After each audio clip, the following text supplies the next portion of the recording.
Handicap Development Foundation Manipur and Manipur Industrial Development Council have jointly organized a one-day training and awareness program on entrepreneurship skills for youngsters with disabilities at Tera Bazar, Imphal today. Candle making skills were displayed as part of the program.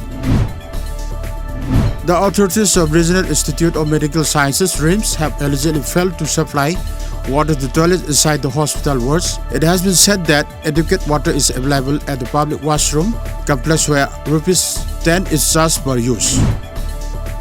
International Nurses Week celebrated under the theme A Voice to Lead, Health for All at RIMS Jubilee Hall today. Governor Dr. Nazma Heptulla attended the function where she stresses on maintaining a good relationship between nurses and patients. Nagaland to introduce a mobile app in all the schools in the state from next month to bring visible transparency in school education activities in every district of the state. Through these various activities will be uploaded by the schools through the app in all the districts of the state.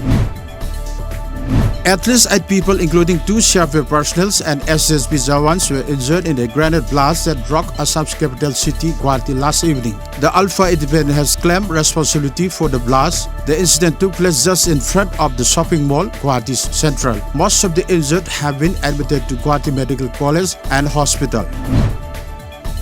An encounter broke out between militants and security forces in Pulwama's Dalipura area this morning. The gunfight started when a team of security forces came under fire during a pre-dawn search and coordinated operation from the hiding militants at Dalipura. There are reports of injuries to civilians, however, there is no official confirmation.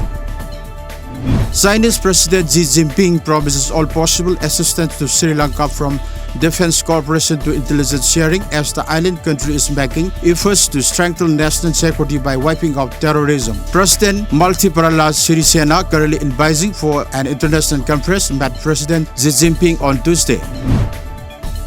North Korea had yesterday said that it is suffering its worst drought in nearly 4 decades amid reports of severe food shortages. According to a report, an average of 54.4 millimeters of rain fell throughout the country in the first 5 months of this year. It said that is the lowest level since 1982, when North Korea received 51.2 millimeters of rain on average during the same period.